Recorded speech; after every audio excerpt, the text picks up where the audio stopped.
ülkemizde M.Ö. 2000 yılı öncesinde yaşayan ırklar ve soyları. Kaşgalardan günümüze ulaşmış herhangi bir belge elde mevcut değildir. Koloni çağı, Hitit ve Yeni Asur dönemlerine ait çivi yazılı kaynaklardan Kaşgaların kökeni, tarihi, coğrafyası ve kültürü hakkında çok önemli bilgiler elde edilmiştir. Eski Hitit Devleti'nin kuruluşundan yıkılışına kadar Kaşgaları Hitit Devleti için her daim potansiyel bir tehlike olarak gören Hititler, M.Ö. 1660 yıllarında Anadolu'ya gelmiş Hint-Avrupalı bir topluluktur. Hititler Anadolu'ya gelmeden önce burada Orta Tunç çağının yüksek bir kültürünün yaratıcısı olan Hattiler yaşamıştır. Hattiler çok gelişmiş bir uygarlığa sahip olduğu, Anadolu'daki birçok merkezle yapılan arkeolojik kazı ve buralarda ele geçen arkeolojik kanıtlar tarafından kanıtlanmıştır. Bu çağda Anadolu, Hattili büyük krallıklar ve bu büyük krallara bağlı küçük yerel krallıklardan oluşan siyasi bir dokuya sahipti. Kaneş, yani Kültepe'de ele geçen çivi yazılı kaynaklara göre Asur ticaret kolonileri olarak adlandırılan çağda Anadolu'nun zenginliği Asurluların ilgisini bu topraklara çekmiştir. Asurlu tüccarlar bu zengin kaynaklar üzerinde ticaret yapmak amacıyla Anadolu'ya gelmiş, Kaneş, Kültepe merkezli Kavrum olmak üzere Hattilerin büyük krallıkların etrafında pazar yerleri yani Karumlar ve küçük krallıkların etrafında Vavartumlar yani menzil istasyonlar oluşturmuşlardır. Hitit çivi yazılı kaynaklarına göre Karadeniz bölgesinde Kaşgaların yaşadığı coğrafyada yer alan isimler Durhumit, Zalpa, Kastama, Kuburnat, Tayvaniya, Tuhupia, Tumana, Tivara, Dahara, Zimusuna gibi küçük kent devletleri ve kolonilerdi. Koloni çağında Kaneş yani Kültepe kaynaklarında karşımıza çıkan bu yer isimleri ülkedeki kentlerin bazılarında hem Karum hem de Vavartum'a, bazılarında sadece Karum ya da Vavartum'a sahip olduğunu gösteriyor. Karadeniz bölgesindeki bu yerleşimler büyük ya da küçük yerel krallığı olan bu kentlerin birinin sınırlar içerisinde yer alan Anadolu'nun önemli ticaret merkezleriydi. Ek bilgi olarak Kaşgaların Karadeniz sahilinde yerleştikleri konusunda araştırmacıların genel bir tutum birlikteliği var. Buna göre Kaşga ülkesinin sınırları ana hatlarıyla Hayaş'a doğuda olmak üzere batıda Tumana ve Pala, güneyde Yukarı Memleket, kuzeyde Karadeniz'de sınırlıdır. Bugün Türkiye'de bu insanların nerede yaşadığıyla ilgili düşünceniz varsa, yani bunlar arkadaşlar Sinop'un batısı ile Giresun arasında kalan bölgede, yani Karadeniz'e gidenlerin çok iyi bileceği gibi Tosya, Merzifon, Amasya, Tokat, Niksar, Koylisar, Şebinkarahisar bölgeleri. Yani Orta Karadeniz'den Doğu Karadeniz'e doğru giderken Karadeniz dağlarının güney kısımlarıdır. Bunu 1957 yılında Gödze ve yine Cornelius 37 yılında Türk araştırmacı Ünal 1974'te, Özgüç 78'de, Büyükkaç'ta 1988'de ortaya koymuştur. Kaşgalar yapılan kapsamlı çalışmalarında Schuler adlı bilim adamı bu sınırlar içinde politik bir birlik oluşturamayan Kaşga ülkesinden bahseder ve 3 bölüme ayırmaktadır. Tabii ki bu dönemde yaşayan Kaşgaların gerçekten böyle bir ayrıma gidip gitmediğini bilmiyoruz. Biz çıkan arkeolojik buluntulardan birazdan bahsedeceğim. Bazı yerlerde bulunan örneklerden bunu anlıyoruz. Arkadaşlar Kızılırmak'ın batısında Batı Kaşga grubu bulunmaktaydı. Yukarı Devrez Havzası'nın kuzeyinde ve Gökırmak bölgesinde yaşıyorlardı. Merkez Kaşga grubu Kızılırmak ve aşağı çekerek dolayısıyla Yeşilırmak arasında kalan klasik Fazimontilis bölgesinde yaşıyordu. Doğu Kaşka grubu Kelkıt Irmağı'nın doğusunda, Hayaşana'nın batısında, Bafra Ovası, aşağı Kızılırmak Vadisi, Durağan, Kargı ve Bafra Ovası'nın güneyindeki dağlık bölgelerin genel olarak Vezirköprü, Havza ve Ladik Ovası'nda yer alan Hitit sınır yerleşimlerini tehdit eden bölgedeydiler. Hititlerin Orta Karadeniz bölgesinin kara kesimini Kaşgaların merkezi hakimiyet bölgesine karşı bir tampon bölge olarak kullanmış olduklarını, Vezirköprü Oymaağaç'taki höyükte ki bugün Oymaağaç'ta yapılan çalışmalar sonucunda buranın Hititlerin kutsal kenti Nerik olduğu hemen hemen ortaya konmuş durumdadır. Merzifon'da, Onhoroztepe'de, Alacapınar Tepe'de, Amasya'daki Oluzöyük ve Doğantepe gibi yerleşmelerden buraların az önce belirttiğim savları doğruladığını görmekteyiz. Koloni çağında Anadolu'daki yerel krallıklardan bazılarının Kaşk ülkesi ya da Kaşka egemenlik bölgesinde yer alan bu ülke ve şehirlerden oluşması Kaşkaların yerel krallıklar şeklinde Hitit öncesinde de Anadolu'da tarihi coğrafyada var oldukları, ayrıca Hattili ya da Hattilerle akraba Anadolu'nun yerli halk olarak bu topraklarda yaşadıkları düşüncesini akla getirmektedir. Şayet Kaşkalar, Hititler Anadolu'ya gelmeden önce Hattili veya Hattilerle akraba Anadolu'nun yerli halkı ise bu durumda Kaşkalar, Tunç Çağı kültürünün Hatti uygarlığının yaratıcılarından biri de olabilir. Hititler Anadolu'ya gelip yerel krallıklardan oluşan bu siyasi dokuyu değiştirmiş, mevcut krallıkları ele geçirmiş ve merkezi bir otorite oluşturmuştur. Şayet Kaşkalar Anadolu'daki Hattiler veya onların akrabaları yerli halk ise o zaman onları ilk önceleri Hitit idaresine kabul etmiş, onlarla birlikte yaşamaya başlamıştır.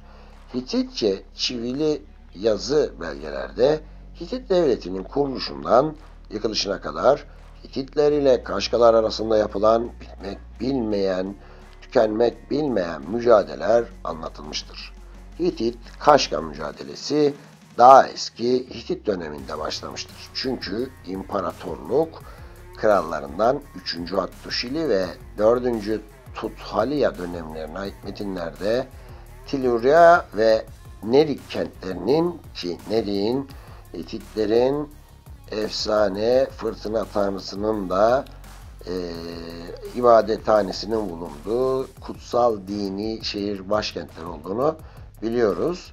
Hantili döneminde Kaşgalarının Nerik'i ele geçirdiği ve Hitit-Kaşga arasındaki sınırın da Kummens-Hamaha Nehri yani Yeşilırmak olduğu belirtilmiştir. Bu çerçevede Hitit kralları kendi anlatımlarına göre eski Hitit çağından itibaren Hitit topraklarını sürekli tehdit eden Kaşgalara karşı sefer düzenlemek zorunda kalmışlardır. Ancak Kaşga bölgesine yapılan bu askeri seferlerle uzun vadeli başarılar elde etmek de mümkün olmamıştır. Kaşgaların tarihine bakıldığında Hititlerin ve Kaşgaların farklı çıkarlar ve amaçlar doğrultusunda bu çatışmaları gerçekleştirdikleri ortaya konmuştur. Hititler sürekli onların ürettikleri ürünlere, yetiştirdikleri sığır ve koyun gibi hayvanlara el koyarak Kaşga insanlarını tutsak alarak Kaşgaları ekonomik ve iş gücü yönünden güçsüzleştirmiş, onları kendilerine bağımlı hale getirmeye çalışmış ve merkezi bir güç kurmalarını engellemiştir. Hititler bu sayede Hitit-Kaşga yaşam alanında tek merkezi güç olabilmiş ve kendi ekonomisini her daim canlı tutabilmiştir. Bu durumda Hitit krallarının Kaşgalarla ilişkilerinin her daim düşmanca devam etmesini bizzat kendilerinin istediğini düşünmek yanlış olmayacaktır. Kaşgaların penceresinden baktığımızda Kaşgalar da Hititler gibi doğal olarak ekonomisini güçlendirmek, siyasi bir birlik oluşturmak ve hakimiyet alanlarını genişletmek çabası içinde olacakları aşikardır. Hititler tarafından zamanla yaşam alanları kuzeye kaydırılan ve tahminen Anadolu'nun yerli halkı olan Kaşkalar, büyük ihtimalle daha önceden yaşadıkları toprakları ve sahip oldukları her şeyi Anadolu'ya sonradan gelen Hititlerin elinden geri almak amacıyla Hitit hakimiyetindeki topraklara akınlar yapmış, yerleşim yerlerini talan etmiş ve mülkiyetlerine geçirmiştir.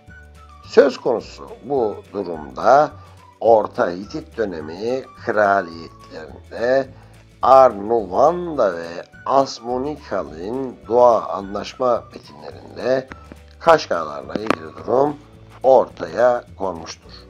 Orta Hitit çağında Hitit anlaşma geleneğinde Hitit-Kaşka anlaşmalarının aniden oldukça geniş bir alan işgal ettiği görülmektedir. Bu anlaşmalarda daha ziyade Hititlerin egemenliği altındaki topraklar üzerinde Hititlerin ve Kaşkaların bir arada yaşamalarını sağlayacak düzenlemeler yapılmış, Kaşkaların diledikleri gibi hareket etmeleri bazı şartlara da bağlanmıştır. Diğer Hitit devlet anlaşmalarında yer alan ve baskın kral tarafından şarta bağlanan bir taht değişikliği durumunda sadık kalınması, ihtiyaç halinde birlik gönderilmesi veya seferlere asker yardımı takviyesi yapılması gibi düzenlemelere mevcut Kaşka Anlaşma metinlerinin hiçbirinde rastlanılmamaktadır. Kaşkalarla Hititler arasında yapılan anlaşma metinlerinin geleneksel Hitit devlet anlaşmalarına uygun olarak kaleme alınmadığı da bir gerçektir. Ancak Kaşkalarla yapılan anlaşmaların Hitit tarafında krallığı temsil eden bir kral ile Kaşka tarafında bağımsız boyları temsil eden beylerden ya da komutanlardan oluşan bir heyet arasında düzenlendiği için Kaşka anlaşmaları Hitit anlaşmaları içinde ayrı bir grup olarak değerlendirilmelidir. Orta Hitit dönemi krallıklarından 3. Tudhaliya dönemine ait Maşat mektuplarına göre Maşat Höyük yani Tabbika coğrafi konumu nedeniyle askeri bir üs olarak yukarı Yeşilırmak Vadisi'ni kapsayan geniş bir bölgeyi Kaşka tehlikesine karşı korumuştur. Askeri güç sağlamakla yükümlü olan yukarı ülke, İşhupita ülkesi ve diğer ülkelerden sağlanan askeri birlikler Hitit kralının emrindeki Maşat'ta görevli Kassu tarafından idare ediliyordu. Kassu, Hititli casuslar aracılığıyla Kaşkaların düşmanlarının hareketlerinin gözlenmesini sağlıyordu ve Kaşkaların Hitit kralı ile yapmak istedikleri barış görüşmelerini ve bu duruma göre alınması gereken tedbirleri de organize ediyordu. İmparatorluk döneminde ise Kaşka grupları siyasi bir organizasyon parçası olmadığından ve ulaşılması zor bir coğrafyada yaşadığından dolayı Hititler onları kontrol altına almakla çok büyük sorunlar yaşamışlardır. Hititler Kaşka hakimiyetine geçen toprakları tekrar kazanmak için Tummana ve İshara'yı Kaşkalı düşmanlardan tamamen temizlemeye çalışmış ve bundan sonra burada askeri üsler kurmuşlardır. Ayrıca yukarı ülke Hitit ana toprakları ile Kaşka toprakları arasında bir tampon bölge olarak başkent Hattuşa ve civarındaki kentleri Kaşkalı düşmanlara karşı korumuştur. Hattuşili o zamana kadar dizginlenemeyen Kaşkaları sürekli yenerek kuzey eyaletlerinin tek egemeni olmuş ve ülkenin yönetiminde Kaşkalar üzerinde oldukça söz sahibi olmuştur. Merkezi otoriteyle paralel bir hükümdarlıkta bir nevi bulunmuştur. Ancak Kaşkalar bir önceki krallar döneminde olduğu gibi tekrar hareketlenmiş ve ayaklanmıştır. Hitit krallarından Hantili zamanında Kaşkaların eline geçen ve Hititlerin baş tanrısı fırtına tanrısının kült merkezi olan Nerik, imparatorluk krallarından gerek Şükbilnima gerekse Mursili tarafından birçok sefer düzenlenmesine rağmen Kaşkaların elinden geri alınamamıştır. Bu durumda acaba daha evvel Nerik Kaşkaların bu önemli dinsel merkezi miydi? Ve Kaşkalar bu kentsel kent bizim hakkımız düşüncesinde miydi?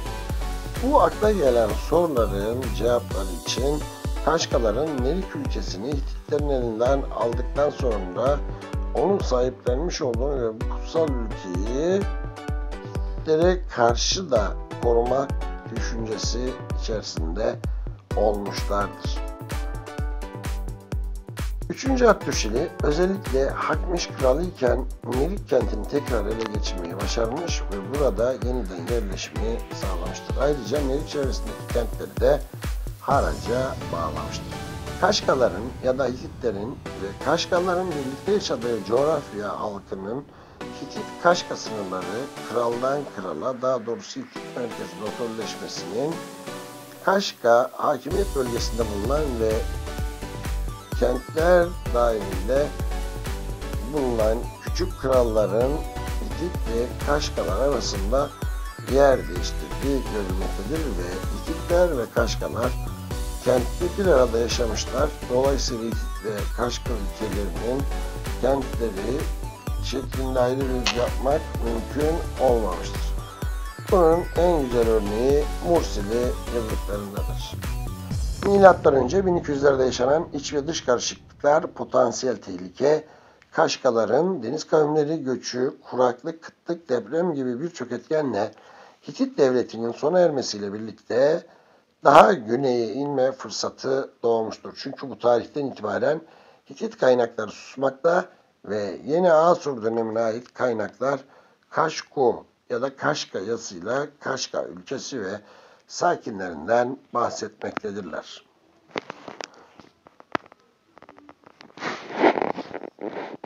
Metinlerinde politik yönden aktif bir Kaşga devletinden ve bir Kaşga kralından bahsedilmemektedir. Aksine Kaşga yerleşimlerinden ve bu yerleşim yerlerinin beylerinden söz edilmektedir. Her bir Kaşga grubunun politik bağımsızlığa sahip olup yerel beylikler bölgelerinin yöneticisi olduğunu, Hitit kralı Şükrüleman'ın da belirttiği gibi Kaşgaların 9 veya 12 ayrı kökten gelen bağımsız boylar halinde yaşayan Anadolu'nun yerel Kaşga ve Hatti beylikleri veya yerel Kaşga Hatti halkı olduğu söylenebilir.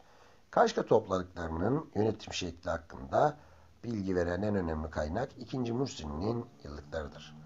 Mursili yıllıklarında Kaşgalı yönetici ya da bey, Pihunia'nın bir bey gibi değil bir kral gibi yönettiğini özellikle vurgulamaktadır.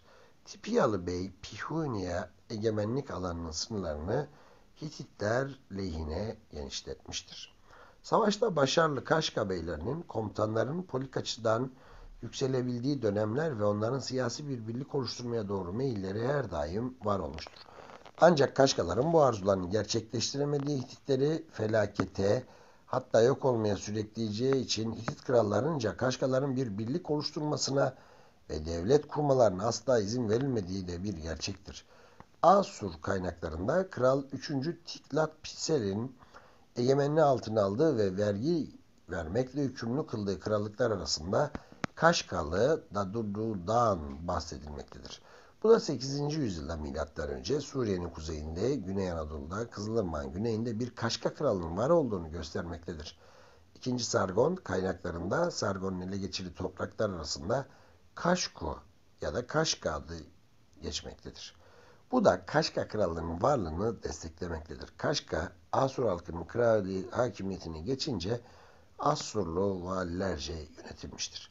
Kaşga gruplarının sosyal sınıfları hakkında çok fazla bilgi yoktur. Ancak başlarında bir beyin bulunduğu Kaşga gruplarının oluşturan Kaşga topluluklarının varlığı bilinmektedir.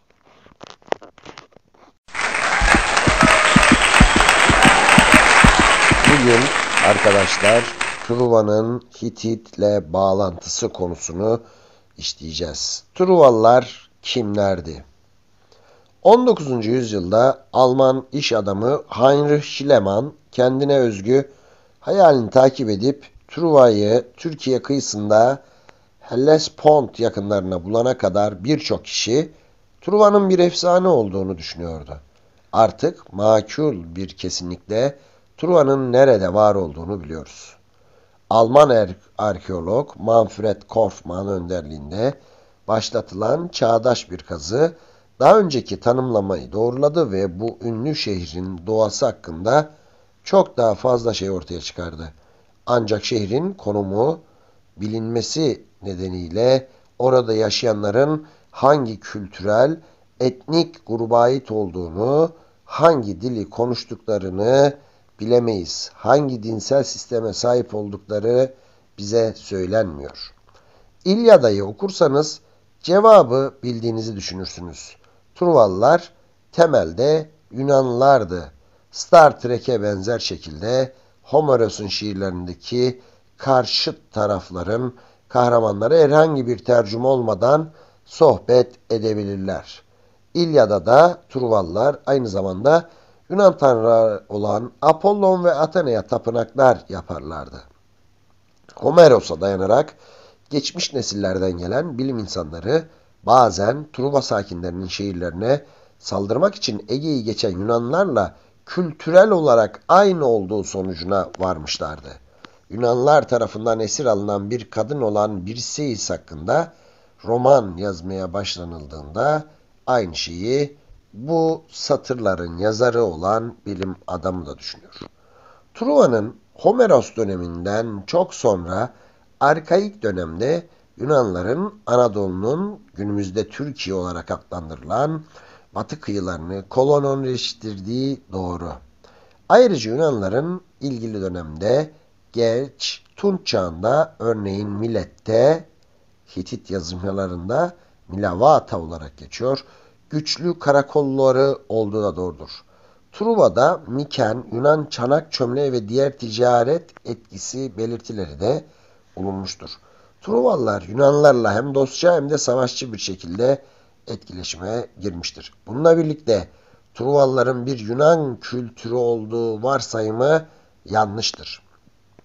Akademik görüş artık Troyalıları Tunç çağları boyunca esas olarak Batı ve Güneydoğu bölgelerinde Türkiye olarak adlandırdığımız geniş alanları işgal eden Luvi halklarının bir parçası olarak tanımlamaya doğru eğilmiştir.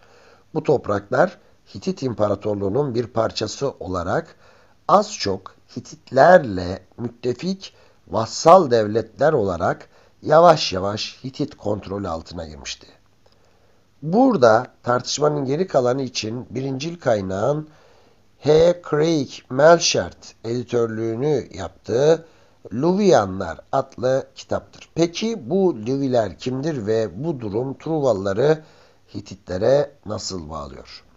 Önemli bir konu. Hititler hakkında yazılı kayıtlardan çok bilmediğimiz birçok gerçek vardır. Ancak Tuva gibi Batı Luvi bölgelerinde böyle bir kil tablet kütüphanesi bulunmamıştır. Luviler hakkında bildiğimiz şeylerin çoğu Luvi dilinde çok sayıda Luvi bilgileri içeren Hitit metinlerinde bulunmaktadır.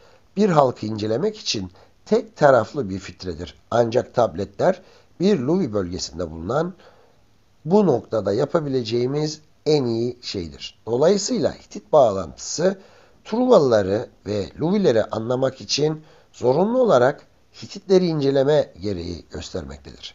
Luvi yerleşim yerlerinden günümüze ulaşan tabletlerin eksikliğinin ötesinde Luvilerin Truvalıları anlamak için Hititleri incelemenin faydalı olması kültürel ve dini olarak yakın akraba olmalarındandır. Zamanda geriye gidip iki kültürü izleyebilseydik, şüphesiz iki halkın birçok şeyi farklı yaptığını fark ederdik. Ancak benzerlikler muhtemelen genel farklılıklarından daha fazla olurdu.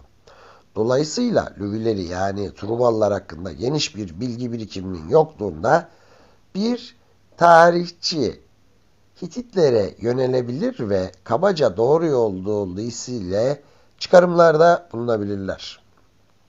Luviler ve Hititler Hint Avrupalıydı. Bu artık bugün bilinen bir gerçek. Bilim insanları bu Hint-Avrupa gruplarının Anadolu bölgesine hangi zaman diliminde ve hangi bölgeden gelmiş olabilecekleri konusunda hala tartışmalar yapmaya devam ederler. Ancak Sami yani Arap ve İbrani kökenli veya başka kökenlere sahip Asurlular, Babiller ve benzerleri gibi doğu komşularından farklıydılar. Bir dil olarak Luvi, Hitit, Pala, Likya, Lidya ve Karya dillerini içeren yakından ilişkili bir grubun parçalarıdır. Antik Anadolu'nun tüm bu dilleri Proto Anadolu olarak adlandırılabilen tarih öncesi bir dilden türemiştir ve bu da Proto Hint Avrupa'dan türemiştir. Hint Avrupa dillerinin çoğunu kapsar. Bu nedenle Luwilerin dili ve Luwilerin kendilerini Yunanca'nın uzak kuzenleri olarak gördüğü ile ilgili bazı bilgiler de vardır. Dilsel olarak Hititler ve Luwiler birçok yönden yakındı ve dil önemli bir kültürel belirleyicidir. Hitit dili doğrudan birçok Luwi sözcüğünü ödünç almıştır. Gerçekten de Hitit İmparatorluğu'nun zirvesinde Hitit başkenti Hattusa sakinlerinin çoğunluğu Luwice konuşuyordu. Hitit kralı ve kraliyet ailesi hem Luwice hem de Hititçe konuşuyordu. Troya çevresindeki bölgede Pala veya benzeri bir dil yerine Luwi dilinin konuşulduğuna dair kesin bir şey söyleyemeyiz. Ancak kanıtlara dayanarak en olası seçenek bu gibi görünüyor. Troya'dan tek yazılı parça bir hieroglif mühür Luwi dilinde yazılmıştır. Luwi dili bağlama bağlı olarak hem çivi yazısı hem de hieroglif olarak yazılmıştır. Ayrıca Hititler tarafından bilinen Troya isminin en eski biçimi ise Vilusia, bir Luwi formasyonudur. Troya için daha sonra Hitit ismi olan Vilusa kullanılmıştır. Luwiler bir halk olarak asla birleşik bir devlet oluşturmadılar. Geç Tunç çağına gelindiğinde Batı Luwi toprakları kabaca 5 devlette ayrılmıştı. Troya ya da Hititçe'deki Vilusa da bunlardan biriydi. Bazen savaşlarda birlikte hareket ediyorlardı. Bu devletler ve bu toprakların doğusundaki Büyük Hitit İmparatorluğu arasında anlaşmalar mevcuttu. Hititler bu anlaşmalarda ve aralarındaki diğer yazışmalarda baskın taraf görülüyor. Bu Luwi bölgeleri sıklıkla resmi olarak Hitit İmparatorluğu'nun bir parçası olmasa da onun siyasi etkisi altındaydı. Hititler ve Luwiler arasındaki çok çeşitli dini etkiler yazılı kanıtlarda bulunabilir. Luwi kült metinleri erken bir dönemden itibaren Hitit dini metinlerine dahil edilmiştir. Bu Hititlerin gerçek ritüel uygulamalarının Luwi öğelerini içereceği anlamına da gelmektedir. Hitit yasalarında Luwiler için Hititlere kıyasla ayrı cezalardan da bahsediliyor. Bu iki halkın yakın ve sürekli etkileşim içinde olduğu anlamına da gelmektedir. Ancak aynı zamanda Hititlerin Luwileri kendilerinden ayrı bir halk olarak gördükleri anlamına da gelmektedir. Truva'da yalnızca bir yazı parçası, bir hieroglif mührü bulundu. Bu yüzden ilk bakışta mantıklı bir sayım Truvalıların yazmadığı veya okumadığı gibi görünüyor. Ancak Hititlerin bu Luwi bölgesindeki Truvalılar ve diğerleriyle yazışmaları ve anlaşmaları mevcut olduğundan Truva yani Vilusa Krallığı'nın yazıcıları ve yazılı kayıtları olduğunu da tahmin edip bilebiliyoruz. Peki Truva'da neden tabletler bulunmadı? Kil tabletlerin hayatta kalacağını düşündüğünüzde sonuçlar arkeolojik alanlarda her yerde çanak çömlek parçalarının çıktığını da gösteriyor. Çömlekler pişirilir, kil tabletler pişirilmez. Kil tabletler, tabletlerin özünde pişirildiği kadar uzun ve sıcak bir yaygın olmadığı sürece toz haline gelir. Truva'da bir kütüphanenin olmaması, doğru binalara yeterince sıcak ve yıkıcı bir yangının olmaması gibi basit ve keyfi bir şekilde de açıklanabilir. Mikenos dediğimiz bizim Yunanlıları oluşturan ana kıta Yunanistan'ı ve Mionlar vardır arkadaşlar. İşte bunlar lineer B adı verilen bir biçimde Yunanca biçimde yazıyordu ve Hititlerle de yazışıyorlardı. Hititlerin aksine bunların yasaları ve diğer ilginç kültürel belgelerini kaydetmek için yazıyı kullanmadıklarını da biliyoruz. Yazıyı öncelikle finansal kayıt tutma amacıyla kullandılar. Yazı geç Tunç çağından sonra Yunan dünyasında kayboldu ve M.Ö. 8. yüzyıl civarında yeni bir alfabetik yazı sistemiyle yeniden keşfedildi. O zamandan itibaren az çok Yunanca olarak bildiğimiz harfleri alfa, beta, sigma, omega gibi kullandılar. Okur yazarlığın bu yeniden doğuşu sırasında İlyada ve Odisseya olarak bildiğimiz sözlü şiirlerde yazılı hale getirilmiştir. coğrafyası eski çağlardan bu yana pek çok halkın yaşam yeri olmuştur.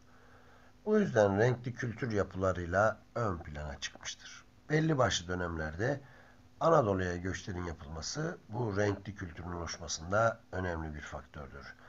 İşte bu dönemlerden bir tanesi de M.Ö. 2000 yıldır. Özellikle bu dönem Hint-Avrupa kökenli kavimlerin göçleri Anadolu topraklarına yeni bir yön vererek farklılıkları beraberinde getirmiştir. Söz konusu olan bu farklılıklar göçlerle birlikte yeni kültürlerdir. Anadolu'nun kuzeybatısı da bu göçlerden etkilenen bölgeler arasındadır. Bu bölgelerin daha eskiye dayanan bir tarihi olduğunu belirtmemiz de gerekmekte. Batı Karadeniz'in prehistorik dönemine bakıldığında belli başlı arkeolojik verilerle karşılaşılmıştır.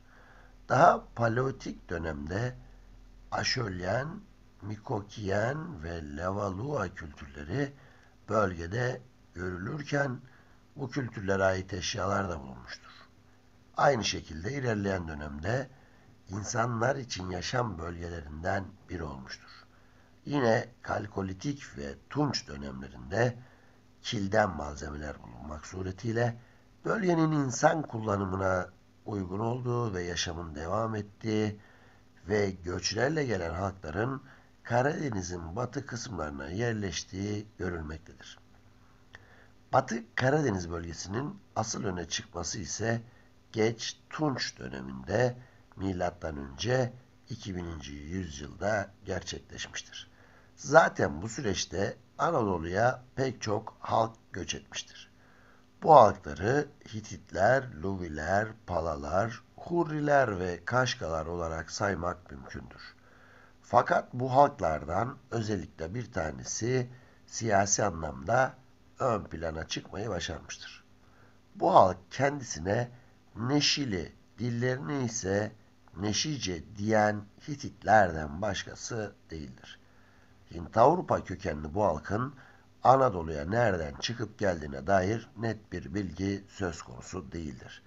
Fakat Hitit halkının Anadolu'ya Boğazlar üzerinden veya Kafkasya üzerinden veya Kuzey Suriye üzerinden geldiği yönündeki fikirler bulunmaktadır.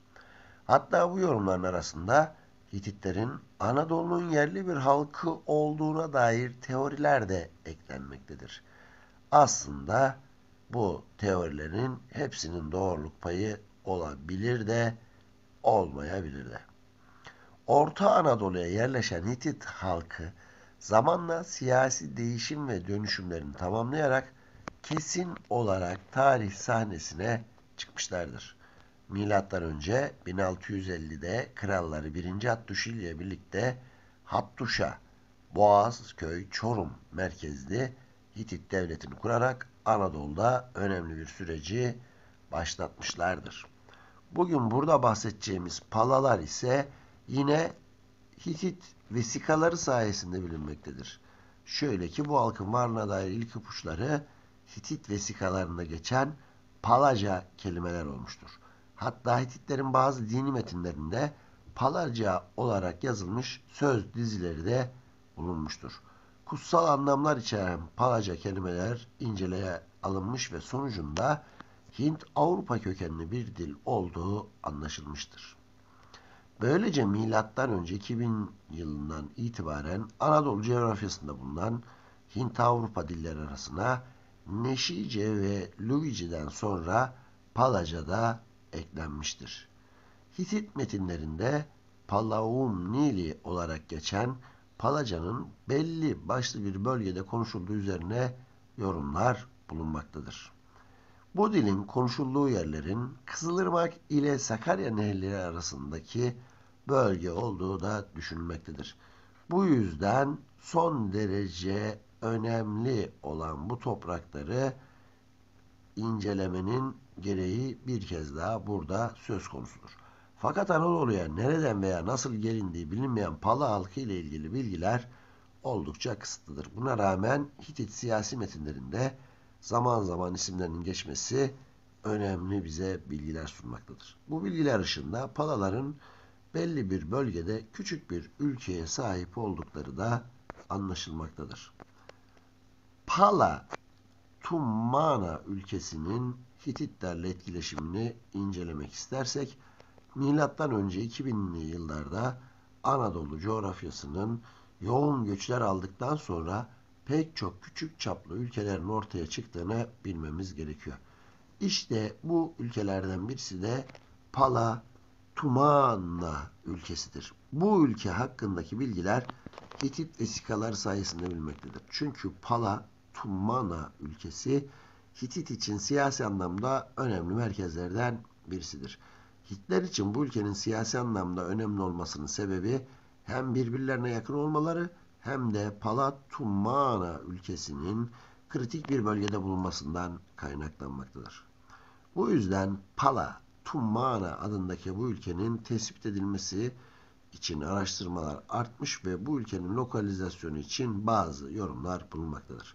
Genellikle bu Tummana ülkesinde Pala halkının yaşadığı, Kuzeybatı Anadolu'da yer alan küçük bir ülke olarak gösteriliyor. Aynı zamanda Kuzeybatı'da aranan bu ülkenin lokalizasyonu için Kastamonu ve çevresi üzerinde durulmaktadır. Bunun yanı sıra başka yorumlar da söz konusudur. Bu yorumlar metinlerden elde edilen oldukça sığ bilgilerle ortaya çıkmıştır. Her türlü ayrıntı incelenmiştir ve bunlardan en önemlisi Pala Tummana ülkesinin isminde gizlidir. Pala ve Tummana isimleri metinlerde iki ayrı ülke olarak aktarılmaktadır. Ayrı bir şekilde aktarılsa da hep arka arkaya zikredilmeleri dikkat çekmektedir. Bu yüzden bu iki ülkenin lokalizasyonlarının ayrı ayrı incelenmesi doğru olabilir. Öncelikle Pala ülkesi ile ilgili yorumlara bakıldığında Hayri Ertem'in şu yorumu dikkat çekmektedir. Pala ülkesinin bulunduğu bölge bugünkü Çorum'un Osmancık ilçesi ile Saraycık kasabaları arasında, daha iyi bir tanımla Çal Dağı, Tavşan Dağı ve İnegöl Dağı arasındaki küçük kuytu bölgedir. İnegöl Dağı'nın Çorum'la Osmancık ve Gümüşhacıköy arasında uzadığını ve yine Tavşan Dağı'nın Merzifon Havza arasında uzadığını, ön yüzünde Merzifon, arka yüzünde Vezirköprü ilçelerinin olduğunu biliyoruz. Yine Vezirköprü'de Kutsal Nerik şehrinin, yani fırtına tanrısı Teşuba'ya adanmış Hititlerin önemli bir bölgesi olduğunu biliyoruz ve Nerik'in bu Oyma Ağaç köyündeki ortaya çıkan varlığı önemli. Yine daha önceki videolarımda ben size Kaşgaların Hititlerin elinden bu Kutsal Nerik şehrini aldıklarını ve buranın yönetimiyle ilgili bir çatışma olduğunu belirtmekteydim.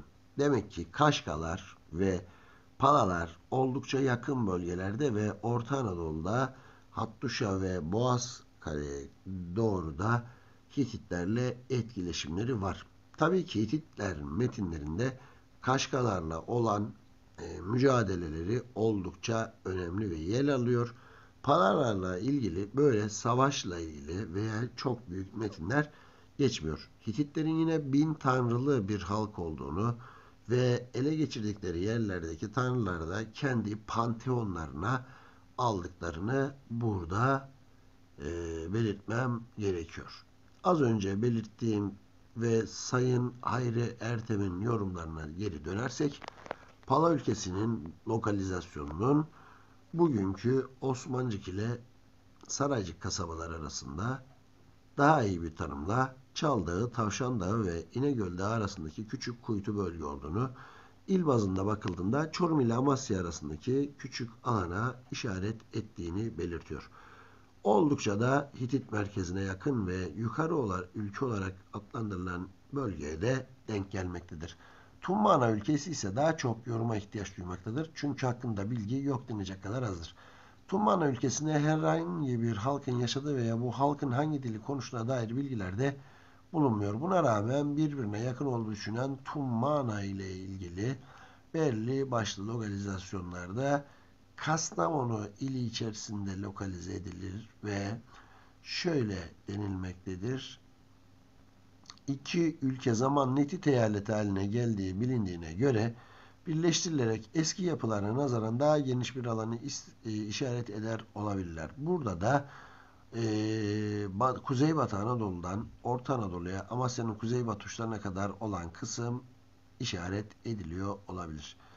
Burada çok büyük farklılıklar göstermese de 3 aşağı 5 yukarı Pala, Tuammana ülkesinin lokalizasyonunun Tosya'dan Ilgaz'a doğru uzanan vadide uygun düşeceği, Tosya, Kastamonu en güneyinde bulunan Çankırı ile sınır noktasında yer alan bölgede önemli çalışmalar yapılması gerektiği, yine Ilgaz'da Çankırı'nın en kuzeyinde bulunan Kastamonu ile sınır noktasında yer alan bir ilçe olduğu için buralarda bu Tummana ülkesinin lokalize edebileceği söylenmektedir arkadaşlar.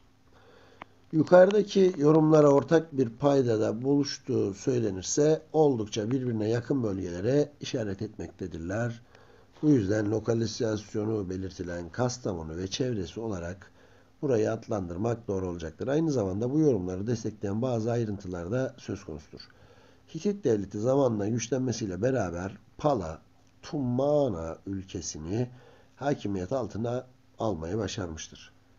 Hakimiyet sonrasında eyalet haline getirilen bu ülke stratejik amaçları doğrultusunda kullanılmaya başlanmıştır. Bu stratejik atılımlar Hititlerin baş düşmanı olan Kaşgalar'a karşı olmuştur. Bir önceki yanımda bundan size bahsetmiştim.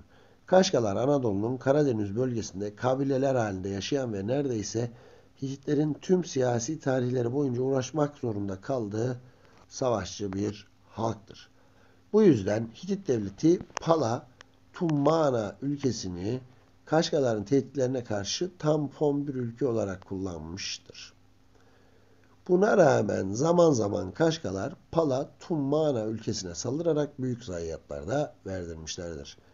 Anlaşılan o Kaşgalar Pala, Tummana ülkesine girebilecek kadar yakınlıktaki bölgede yaşamaktadırlar. Kaşgalar zaten Hitit tarihi boyunca yaşadıkları bölgeye yakın yerlere ganimet amacıyla girip yakın mevkilerde kendilerini hissettirmişlerdir.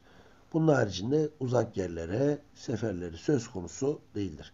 Kastamonu ve çevresi Karadeniz kıyılarına yakın olmasından dolayı Kaşgaların girip çıkabileceği yerler arasında gösterilebilir. Böylece Pala, Tummana ülkesinin Kastamonu ve çevresinde lokalize edilmesi de doğru olmuş olacaktır.